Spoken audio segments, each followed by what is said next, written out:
1/3 of all work hours in industrial warehouses are spent manually scanning barcodes.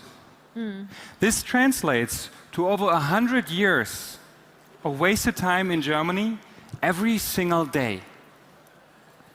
Barcodes are still needed in industrial warehouses to locate and manage items.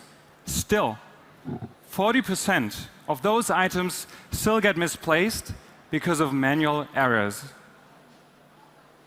Introducing Blik, your supply chain connected. We offer a logistics process tracking platform that consists of sensor units, receiver hardware, and software. Simply attach one of these small sensor units to any kind of load carrier in your supply chain, and it automatically transmits item location and item status, no matter whether it's in the warehouse or on the truck on the road. Please go back to presentation. Please go back to presentation. Anyways, our customers use this data to minimize the scans inside of their warehouses. They also have the ability to optimize their processes because we provide them real-time data. And they can, in the end, even forecast issues before they could do it nowadays. And we give them a competitive edge because with us, they can reduce the warehouse management costs and increase the service level. So now, please go to the demo, and Victoria, our CTO, will guide us through this. So this is Bastian. He's in our development facility in Munich right now. He's carrying around one of the items that is tracked with our sensor units. So wherever he goes inside of our facility, we can see his movement. So whenever he goes to a next process step, he usually would need to manually scan a barcode. If you now go to the process overview, we see a full overview of all items and the process step they are accounted to. Now going to the dashboard, the warehouse managers can immediately see the productivity of the entire workforce on the shop floor, with all processes that are finished already and how many zone changes we did in the last shift. Some customers of ours, they also want to have very deep integrations into their software systems. So we offer interfaces to enterprise software such as SAP. I think Bastian worked enough for today, so go back to the presentation, please. Just to let you know why our technology is the best one for supply chain tracking, let's take a look at different technologies out there. So Intronav and UBSense use ultra-wideband to very precisely track motions. However, it's expensive and it's restricted to indoor use. Bluetooth technology is used by Airfinder or Blue Vision to track indoors. However, it's often forbidden in industrial settings. RFID is used by Alien Technologies and Zebra, and it replaces scans. However, it does not give you a continuous tracking. So in the end, our customers are left behind with a fractured market of different software suites. We offer a proprietary communication technology that is based on an IoT standard. We overcome and take away the hurdles of current technologies while being more cost efficient. The global market, let's talk about the business model first. So our business model is very simple. We have a premium and a base feature. So the base is the initial setup. That is a one-time fee, and then we have the SaaS fee based on the number of sensor units. The premium consists of a monthly payment for the API, for other interfaces, for forecasts, and so on. So just to give you an example, we currently talk with one customer about 5,000 sensor units being integrated into 6,000 sensor units being integrated into their system. So with €5 per month, this leads us already with one single customer integration to €30,000 of monthly recurring revenue. So now let's talk about the market. The global market for IoT and asset tracking is €1.9 trillion. In Germany alone, the market for item tracking is 40 billion euro. We focus right now on the German automotive industry, where we track load carriers like this one, giving us an early opportunity of already 2 billion euro. Within the last year, we were able to secure 240,000 euro in pilot projects with companies such as BMW, Linde Material Handling, and Volkswagen Trucks. Based on these experiences, one of our customers forecasts to save 10 million euro per location per year in operations cost just with our solution. And we already have secured the letter of intent for permanent integration. Blik, your supply chain connected. Optimize your logistics today. Visit us on blik.io. Thank you very much. All right, who's going to take the first question? Can you tell us a little bit more about the sales cycle? Is this like a plug-and-play solution? Very good question. So we're in the B2B business, so that's quite a long sales cycle. Right now we calculate with 12 months. But this gives us a great benefit of really getting to know the customer and his problem very well. So we start with a several tier, like a step process. And we focus for next year on the plug-and-play solution of our product. So we can even reduce that by a lot in the future. Can we talk a bit about comparing it to RFID? So why is continuous so important? So on the positive side, and then also on the maybe less positive side, like talk about the cost differential between you and RFID. Okay, so first talk about the processes with RFID. So nowadays you have static points where you scan barcodes. Yep. RFID is basically taking away this by just having a gate at this specific point. Yep. So the problem is when we move this in between of the two static points, we don't know where it's at. So it's basically lost, and because of manual errors, it actually gets lost quite often. So that's why our customers always ask for continuous tracking. Let's talk about the cost now. The great benefit of RFID, of passive RFID, is the cost per tag.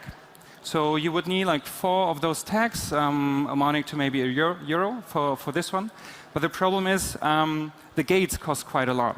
So you have to spend 5 to 6 digits for a gate, and then it does not even give you the continuous tracking. And sorry, how does that compare to what you have? Excuse me? So how expensive is your device? So our device, just for ourselves, don't want to tell too much to the audience, but it's single digits. Yeah. If we build it ourselves, Okay. and we sell it as a software as a service package. Okay. Yes. Can you talk a little bit about the competitive landscape? I mean, there's legacy technology out there. Is there hesitation to adopt an entirely new technology? Maybe some information on the market would be relevant in terms of competitive dynamics. Sure. So what we see with our customers is that they really want to have this transparency in their supply chain, so they really look right now for any kind of technology that can help them. So right now they test different ones. So ultra-wideband is often used, Bluetooth is often tested, and so on. But we got great feedback on actually having a solution that is holistic, not only focused on one single use case, like forklift tracking or like this and that. So they really look for something that gives them, from supplier all the way to the end customer, a solution that can be used. So that's why we offer our solution like this. Who are the big providers of the other? Are they known large entities, or is it a very fragmented market? So if we talk about just the solution providers for asset tracking and item tracking, it's a very fragmented market, actually, yes. So we have ultra-wideband, which is a whole technology. There's only 1 to maybe 3 providers of the chip. So that's not fragmented, but then on the lower level, the actual service providers, very fragmented. Even in Germany, I think we have at least 10 providers. Thank you. So everyone else in this market either, as you just said, focuses on hardware and building out a sort of device, usually around a standard, or they focus on providing a sort of software layer that talks to those devices, right? Why are you doing the whole thing? Why are you doing full stack? Sure. So we see no technology that is actually able to do asset tracking in the way that we do. Okay. So having this continuous picture of all items in the warehouse. And we say this is actually what you need to have the data layer to then ensure optimizations on your real supply chain as it is right now. Therefore, we say we have to start there as an enabling layer. Yep. But while we are developing this, we learn so much about our customers that we can actually also defend our software very well. Could you describe the system a little bit more in terms of the way it works? So you have a clip-on unit, obviously, and you said you did need to design a proprietary wireless system, proprietary wireless protocol. Is that correct? In order to get the continuous tracking, low power? So we are in 2.4 gigahertz, and we use a chip that already exists on the market. It's just off-the-shelf components. But this piece is our own because it's very low power.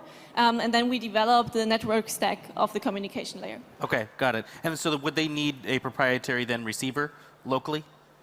They could use any receiver that is able to speak the IEEE 802.15.4, but with our software on top. Okay, got it.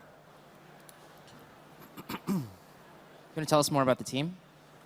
Sure. So Victoria is our CTO with a background in electrical engineering. I am doing the operations, background in business and mechanical engineering. Our CEO you just saw on the video back in Munich. He is a physicist by studies and also did the management master. So that's the founding team, and we are supported by many different mentors from the industry in Munich, in New York. So yeah. I saw that you have a partnership with Celonis. We're very happy investors in that company. So do you use some of their platform to do the data analysis, or how do you work with them? So we're talking about an integration so that we actually have a push service into their services. However, we did not go into specifics, so actually working together with one customer yet. And in terms of go-to-market, would you work with any of these partners, or would it mainly be direct? Yeah. So right now we see it as a great benefit that we directly sell because you learn so much by offering it directly to the customer. However, we already working together with SAP, for example. Celonis is a great example how they benefit from this cooperation. So this is another model that could work for us very well.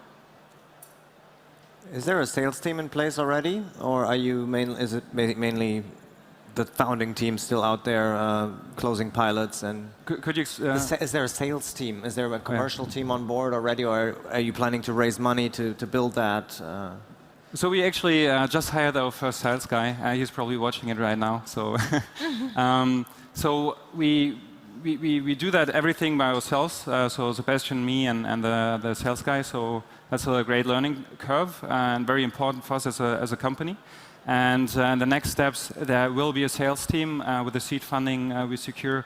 That will be one of the next steps, yes.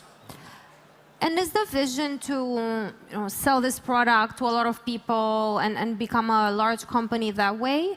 Large, but I guess also very specific in terms of the problem that you're addressing? Or will you be looking at optimization more broadly?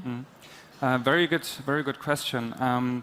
Basically, the problem you're taking care of is not very specific because it's there in every single warehouse in the entire world. But the software layer, so how do we optimize the process, that's then very specific. So we see this just as enabling. I wouldn't care personally if somebody else would provide this in the future. Right. But then we will really tackle on the market for optimizations and really interaction with the customer. Any final questions? All right, give it up for our final finalist, Blik.